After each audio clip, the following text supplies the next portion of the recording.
about. My job is about the future. As diplomats, we're trying to spark new collaborations, we're trying to create new agreements, and we're trying to build potential, all with the goal of making the future better than the present and better than the past.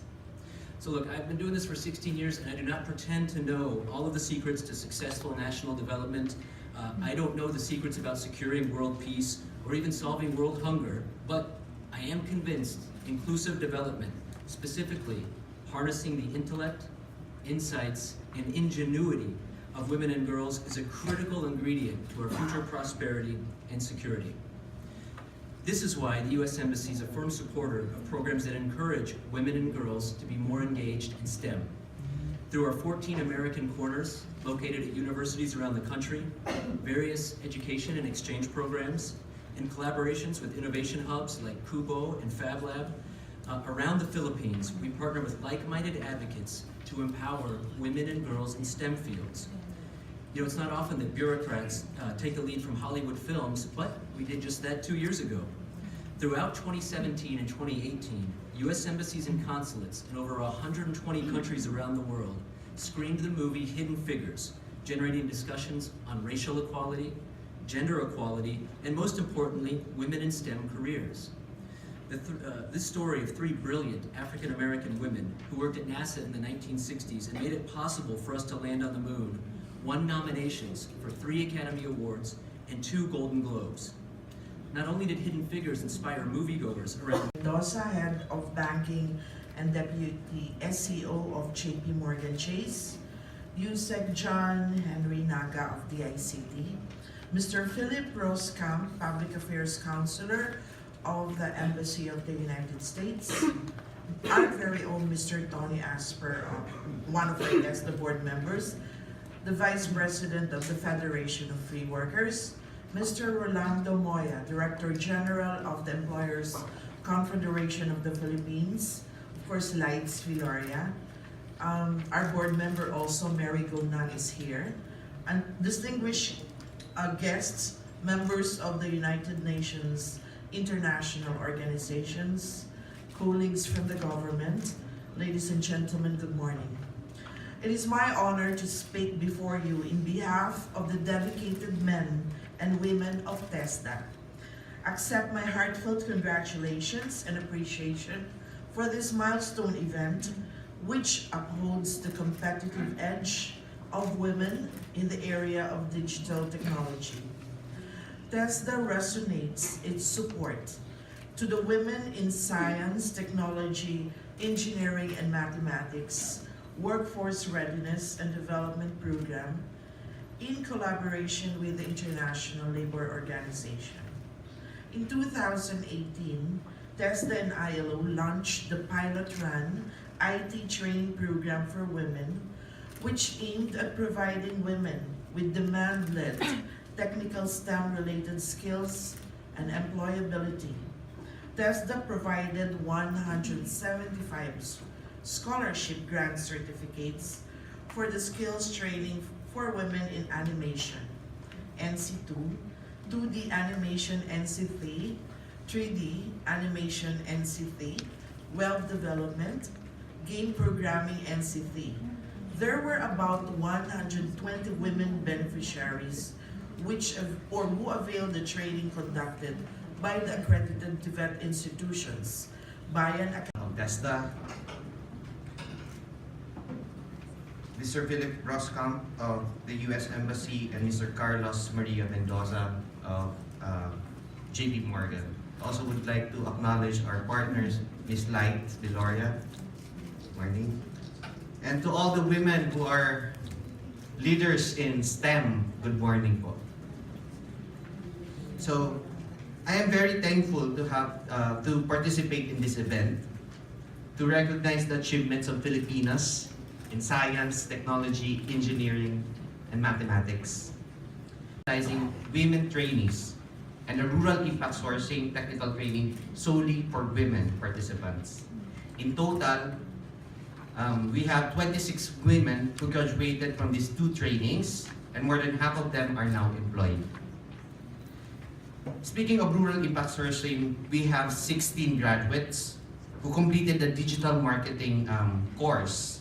And they are now using these skills that they have learned to earn a living, to help their husbands like me.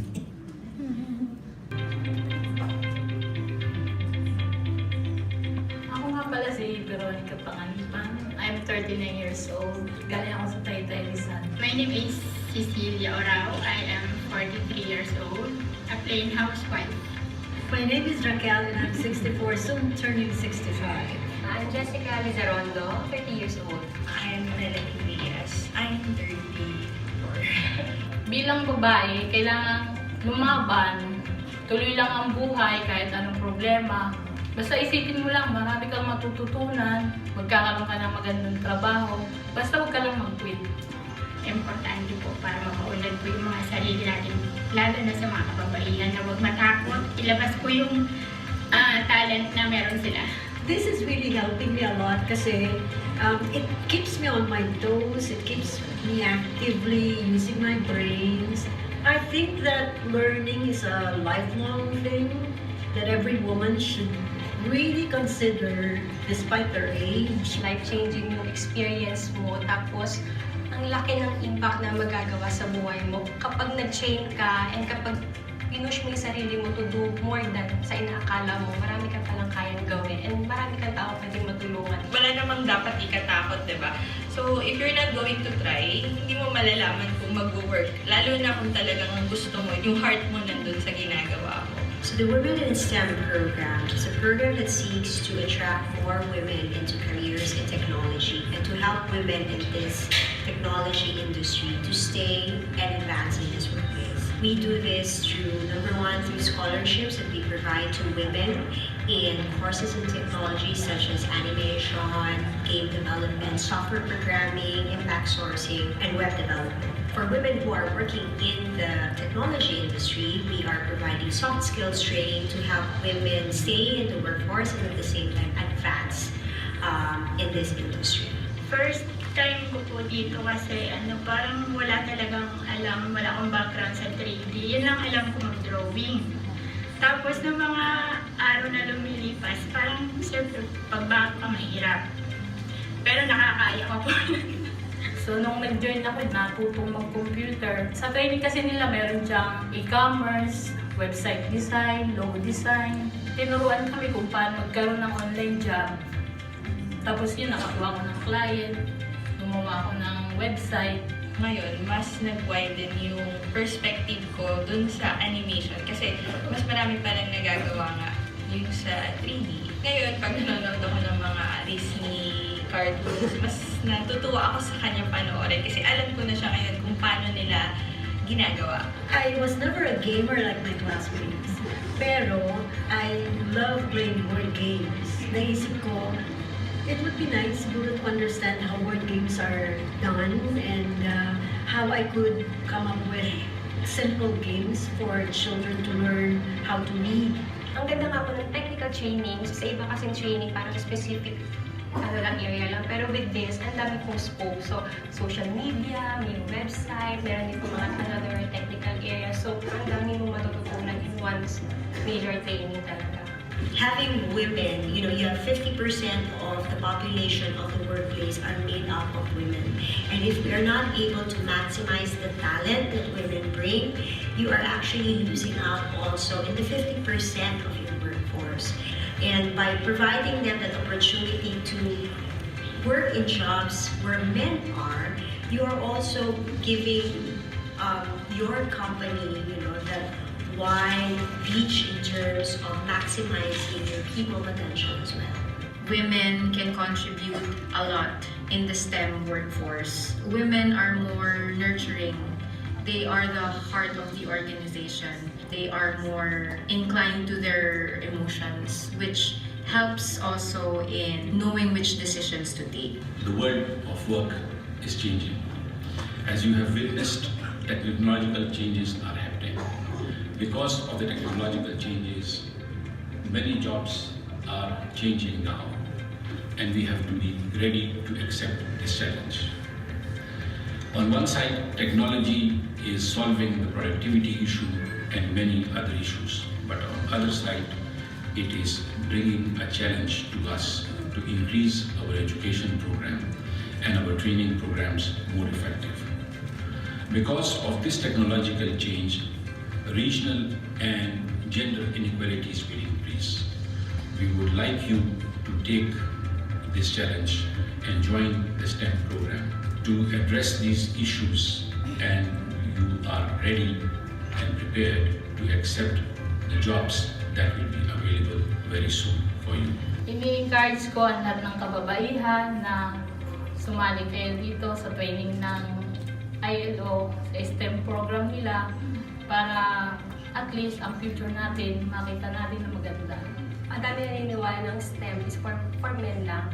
Pero nasa modern world na po tayo ngayon and we can do anything. Sabi nga nila meron equality. So for me, gender equality is not just for sa mga ibang trabaho, pero with STEM din, technology, kayang-kaya natin bilang women to do yung paano may ginagawa ng mga men. And I know yung excellence and determination to excel in a certain area does not depend sa gender naman ng tao. So women can do anything beyond what we can imagine naman talaga.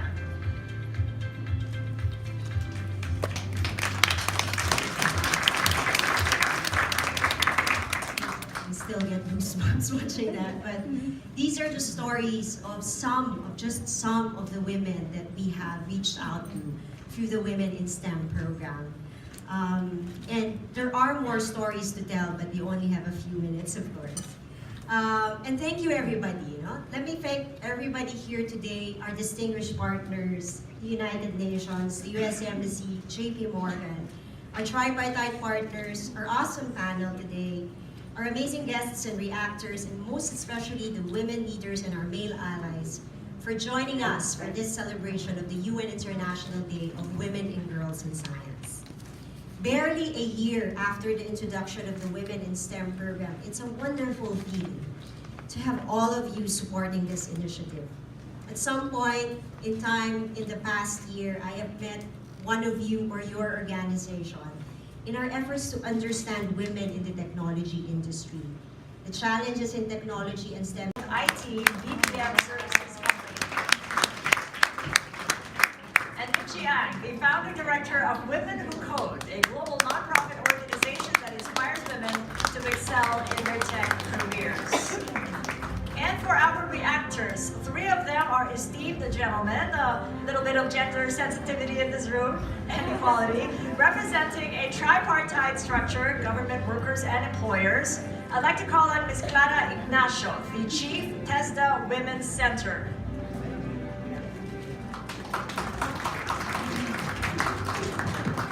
Antonia Asper, the Vice President of the Federation of Free Workers. And Roland Moya, the Director General of the Employers Confederation of the Philippines.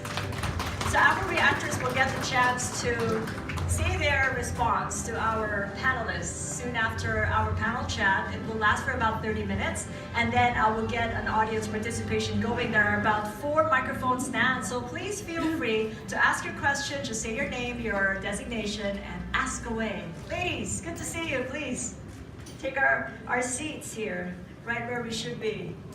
It's lovely to see all of you here, and all women at that. I've just been in another forum with Miss Eileen just about maybe 3 weeks ago, and we were talking about how to upskill employees, but now we will drill down further and talk about women in STEM. I know that you're the first Filipina homegrown IBM executive here in the Philippines. Let's give a hand for Miss Eileen. It's quite a recognition, but how did you get into tech? Okay, I started 3 decades ago in tech, very, very technical role. I started because I didn't have a role model actually, unlike many others. Maybe it was more for my longing. I grew up with 4 brothers and 1 sister, and very patriarchal family. And I was very interested in a role that will make it in the future. Okay, that time the roles were, if you're going to university, your roles would be commerce, accounting, being a doctor. I didn't like them. I wanted to be very different, and I thought that I basically landed into computer science because I felt it's something that, you know, computers will really make it in the future, and nobody had it at the time. So it had to be something that was very scarce at the time I took it for university. How young did you get your hands on a computer? And I can imagine that would have been the bulky one with the monitor na radiation.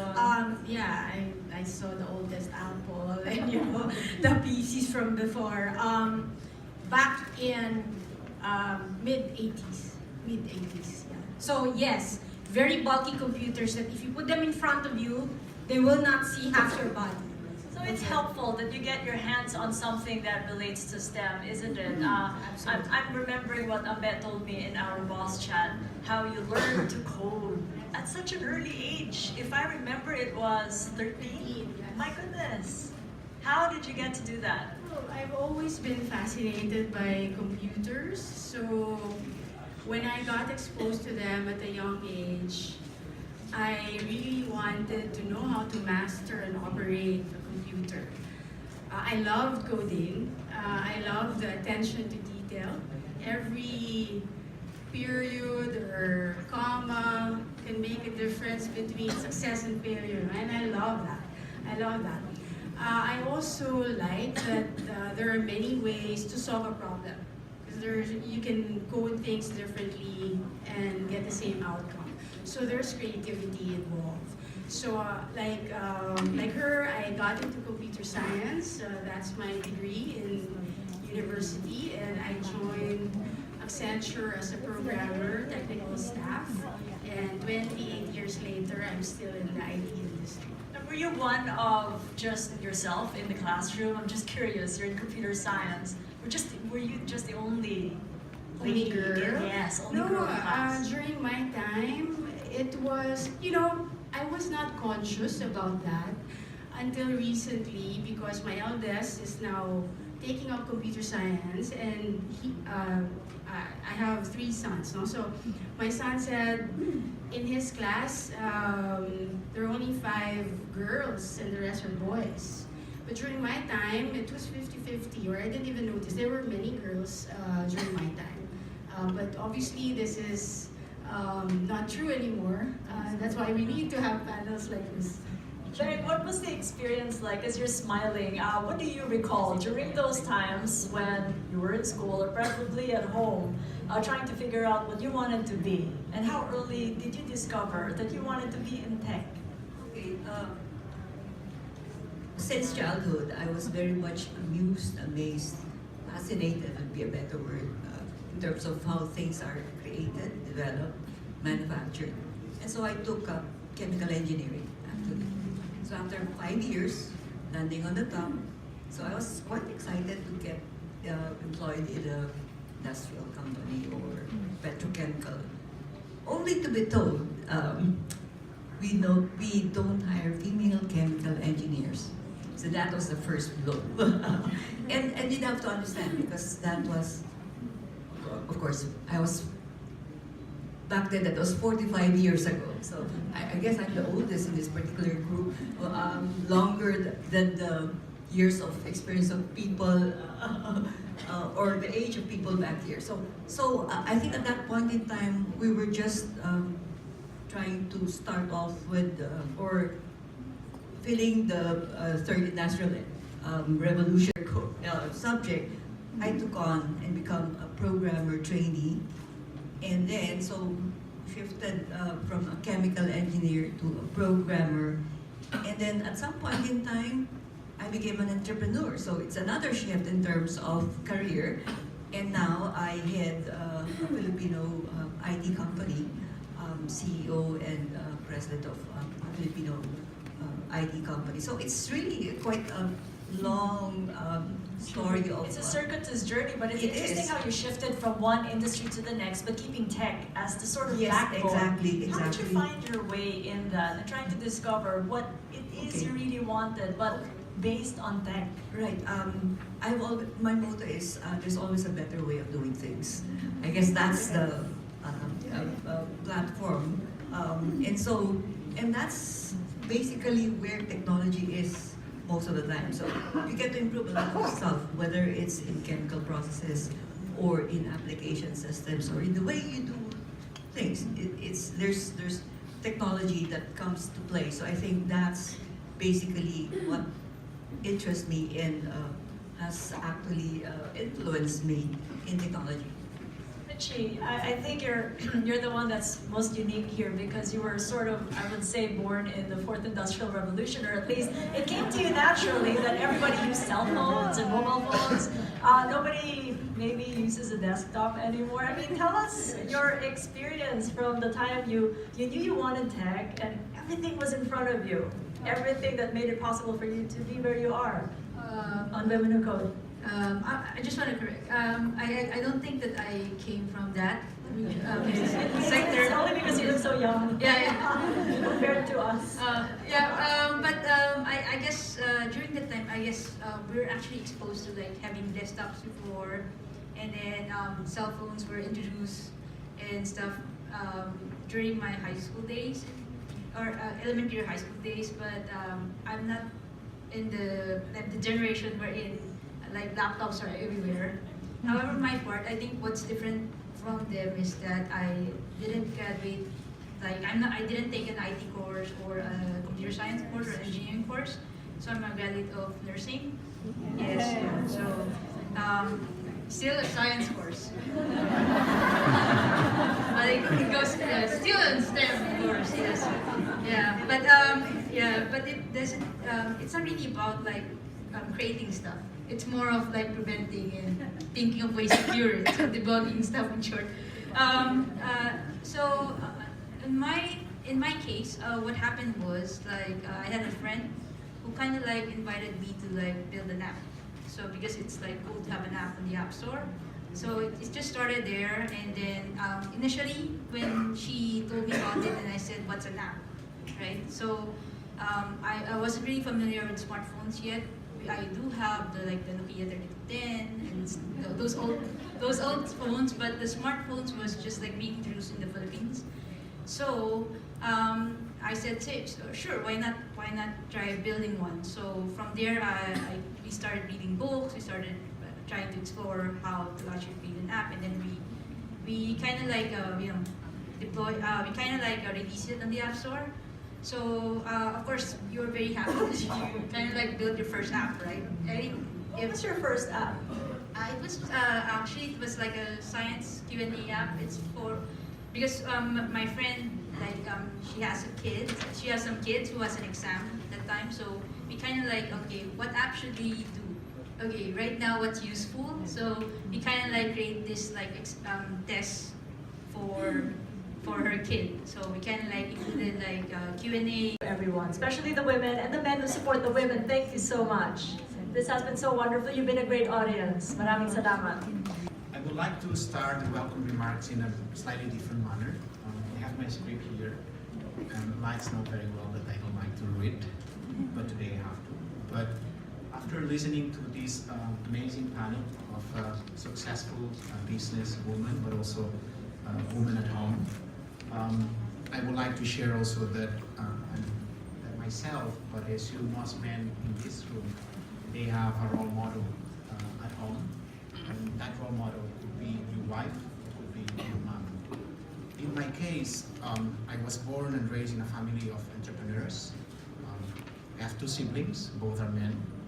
I had my grandfather at home and my dad, so 5 men at home. And then my mom leading with that. In that family of entrepreneurs, and I would say everybody is an entrepreneur, including aunts, cousins, small and medium-sized businesses, not that those huge and great large enterprises. But the head entrepreneur at home was my mom. So my mom was the person who taught me everything I would say I was able to learn about life and business and work.